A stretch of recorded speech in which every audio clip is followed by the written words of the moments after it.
Hello all and welcome back to Stax of Wax. This episode is Stax of Wax Volume 10. That's right, I finally checked before I made the video. For the uninitiated, Stax of Wax is the series where I go through my record collection alphabetically, showing off all of the cool albums that I own. That's right, alphabetically, A through Z. I do about 10 records in each episode, and I'm still on my current first time going through all of them, so obviously at some point we'll start catching up back again at the A's and go on through, but this is where we're at right now. Let's get right into things, let's not dilly-dally, and kick it off with Queens of the Stone Age's Songs for the Deaf. I finally got my hands on this when they repressed it. I believe it was last year. I immediately pre-ordered it. I've always loved this record.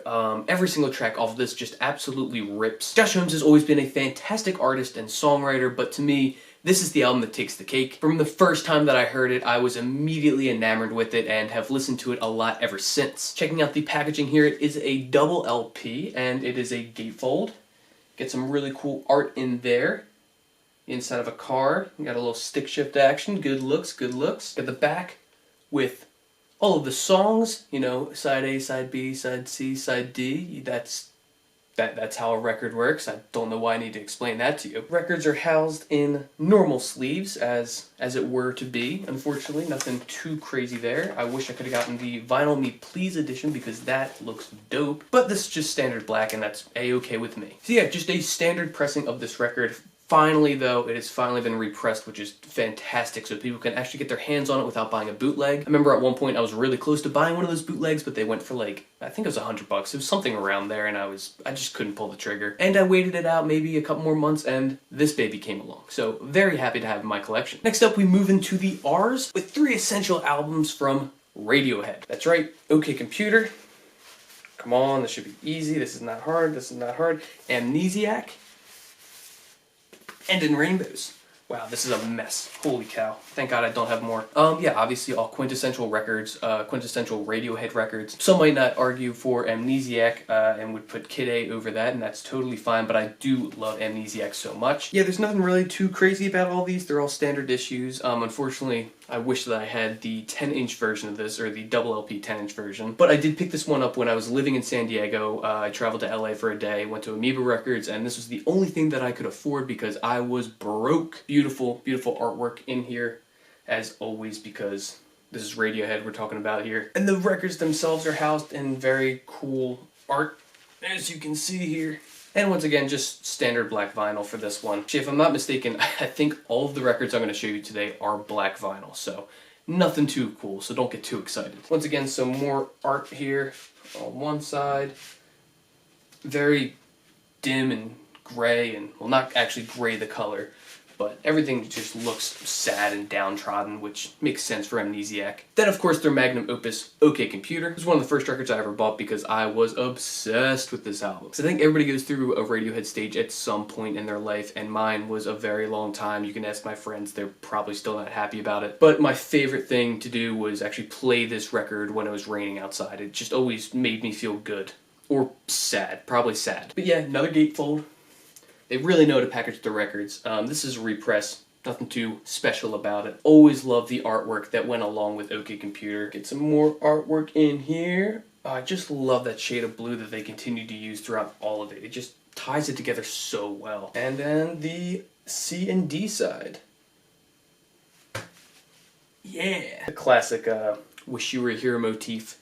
Very, very cool. So yeah, that is OK Computer. If you've never heard it, you suck? Yeah, I'm sorry, if you've never heard OK Computer and found this channel somehow, you're 12 maybe? I don't know. But actually, the reason Forever Spinning even started is because I was so in love with learning about this album that the first Forever Spinning ever made, it's not even on this channel because I'm so embarrassed by it. It was on OK Computer. I'll probably end up doing a redux of it at some point that isn't as embarrassing as that one was. And then, of course, the Radiohead album that I have covered on this channel already, In Rainbows. Me and my buddy Spencer covered it. It's a great video, go check it out. Packaging on this is a little bit more lackluster.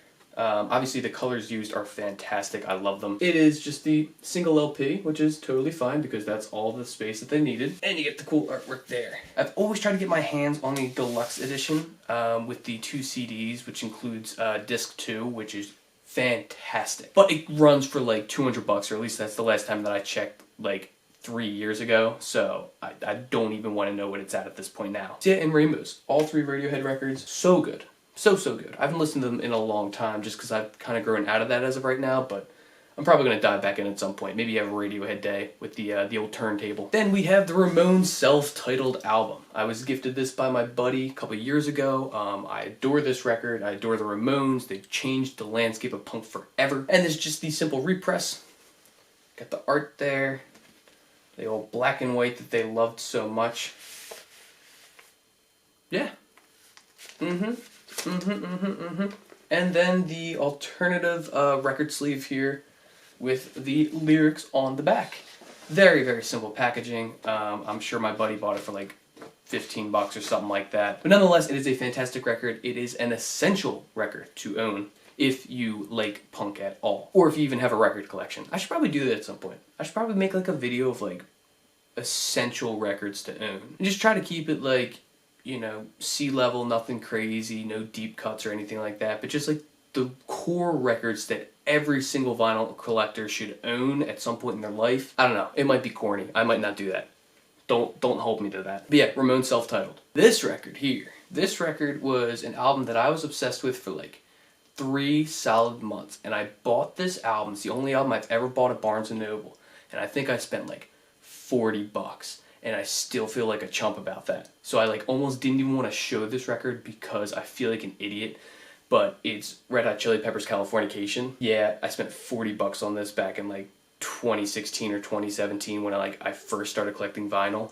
Yeah, totally feel like a loser for spending that much. Especially at a Barnes & Noble. What the hell was I thinking? I mean, overall, you know, I've definitely grown out of Red Hot Chili Peppers a lot, but this record's still great. Around the World, Scar Tissue, Californication. I don't know, you got all the essential Red Hot Chili Peppers songs on here pretty much. But yeah, you know, it's cool. It is a double LP, but it is just a single sleeve. There's no gatefold to it. All black vinyl. Nothing at all interesting. Not worth spending $40 for it. Like, oh god, I can't believe I did that. I mean, I guess it's nice that it's like 180 grams, so like it sounds good, but yeah.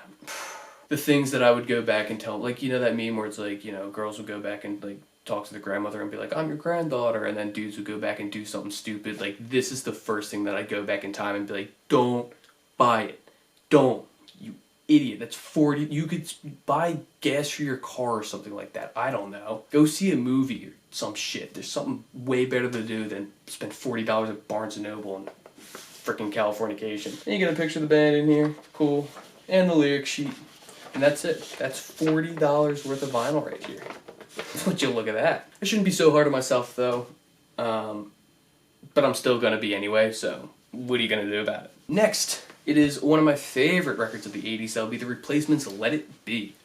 Did a video of this on Forever Spinning, talking about this record and how cool it is. Yeah, this album's amazing. I think I still have Pleased to Meet Me somewhere. Don't know where I put it, and I'm pretty sure it's like an OG copy because like my uncle handed it down to me, but it's in really bad condition, so, you know, I can't really spin it. But yeah, I love this album so much. I just bought this as a reissue off like Amazon a couple years back when I was really digging it. But yeah, man, so good. Black vinyl. I don't even think there's like a lyrics sheet inserted in here. Like, this is such like a rudimentary repress of it, but I can't complain. Yeah, nothing. It is barren in here besides the record. But that's good enough for me because I do spin this quite an awful lot. Androgynous is just one of the best songs ever written, hands down, and I will fight you if you think otherwise. Square up, boy. We're going to go down to the comments section and start swinging hands. Give them the old 1-2 left hook. Then we got the quintessential beginnings for emo music. That's right. It's Rites of Spring. Self-titled record off of Discord.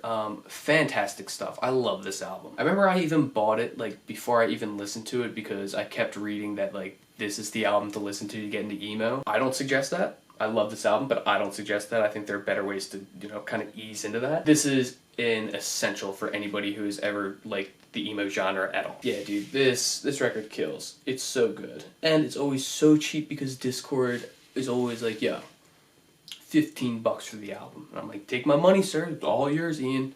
Take my damn money. Yeah. This is it. This is Some quality DC emo right here. I could probably do a Forever Spinning on this album at some point. Actually, I will. I gotta add that to the list. I'm gonna make a mental note. Actually, I made a recording note, so what the hell. But yeah, if you've never heard this album, you're missing out. Fantastic stuff. Really. Really, truly, really. Then we got an interesting one right here. This is Robedoor's Negative Legacy. I've never really listened to too much Robedoor, but I bought this as a bundle from Death Bomb Mark, which I've talked about a lot on here because I freaking love that label. It was in a Halloween bundle, and I was like, what the hell? It was pretty cheap, and I decided to pick it up. I've spun it like once or twice. I really do like it. Very atmospheric, droning guitars and stuff like that. Not for everybody for sure, but I do dig it. Yeah, it's a cool record. You definitely should check it out if that's like what you're into. Like I did Pumpkin Witch, I think last time. That was in the last video that I did. Kind of similar to that, not really. I probably should have spun it right before I made this video because now I'm like blanking on what it sounds like, so I look like a freaking doofus up here. But you know that's me, Boo Boo the Clown. What are you gonna do about it? Yeah, definitely check them out. They're an interesting group. If anything, if you like the releases on Death Bomb Arc, then you'll probably end up liking this. Unless you're only like Death Grips, JPEG Mafia, clipping, nothing else. Then like you're a chump to begin with. So what else can I say? Man, I'm just laying in on myself and the viewers today. Like I don't know what's going on here, but it's one of those moods. I'm in a fighting mood, you know. And then last but certainly not least, we have a classic here, the Rolling Stones. Out of Our Heads. Yes, this is the only Rolling Stones album that I own because it was a hand-me-down, and I've never picked any of them up, and I still regret not doing that. I guess the alternative to what I can do is buy one of their records. It's not their best album by any means. I think that that's a good general consensus, and most people will agree with that. But it does have Satisfaction on here, which is awesome, so I can't complain. It's also a mono version of it. I'd rather have the stereo version, but I'm not going to complain. I got it for free. I mean, free is me. And yeah, man, this is an old copy. Oh my god, I didn't even realize that this doesn't even have a record sleeve covering in here. Oh, dude, this probably sounds horrible. That's really bad. I'm going to have to find an extra one and put it... Ooh, I feel bad doing that. But yeah, that's how basic the packaging is on this, but you know. I don't think they're really going all out back in, well, it doesn't even say when this was released, and I don't know it off the top of my head, so, you know, a while ago. Yeah, that's what they did a while ago. But the Rolling Stones are great. I'm definitely going to have to pick up Wild Horses and Let It Bleed at some point, because those records slap, baby. That about does it. I've been kind of dreading doing this particular video just because I knew that I've grown out of so many of these records and I just don't have like anything that interesting to say about them. But hey, we take the good with the bad. That's kind of the whole point of this series as we go through alphabetically all the records and whatnot. We're gonna have some on here that I bought when I was like 16, such as Red Hot Chili Peppers' Californication, where I look back and I'm like, $40! Why did I do that? For 40 bucks, I could have bought, like, Let It Bleed and Wild Horses represses, like, both of them, and I would have been way happier, now at least. But you live and you learn, or, if you me, you live and, you know, occasionally pick up a good tidbit of an idea here or there. If you want to subscribe for more videos just like this, I promise you they're more exciting than this one. But if you're like, yo, Stax of Wax, it is whack, it is not good, it is too long, it's boring, the host looks like he's falling asleep half the time, that or he's drinking, then I offer to you, good viewer, the other series that I have on this channel, such as, let's say, So You're Interested In, the show where I break down an artist's discography in order to give you, the viewer, the best possible jumping off point in order to get into their music. God, I could do that in my sleep at this point. Which, those videos come out every single Wednesday, and the occasional Monday when I'm feeling spicy, or when I'm doing a Stax of Wax because I've realized that, like, this is not the primo material that you're here for, so I might as well make it up to you by releasing 2 of them. And of course, Forever Spinning, the show that started it all, where I take a classic album, go through it, comb through the cool facts, the history behind it, some of the interesting tidbits that you had no idea about before, or if you knew more than me, and you can make fun of me in the comments for not knowing enough, because there's only so much that this brain can retain and so much research that I can do before I'm falling asleep. But yeah, they come out every single Friday unless I am lazy and do one of these instead, because this is so much easier. So yeah, that's it. You got a video suggestion? Leave it in the comments below. If you like any of these records, leave it in the comments below. We got some real gems in here for sure, so I hope that somebody at least is like, yo, Amnesiac's pretty damn good, dude. Don't worry about not having Kid A. Or somebody can tell me that they spent $41 on Red Hot Chili Peppers' Californication. That would make me feel so much better. Alright, but that's it. I'm done rambling. It's time to move on. Time to make a new video. Actually, it's time to do end of the year lists. I've already written all of them out and like I'm ready to cry. This recording session's gonna like, Alright, I'll talk to you next time, but until then, happy listening.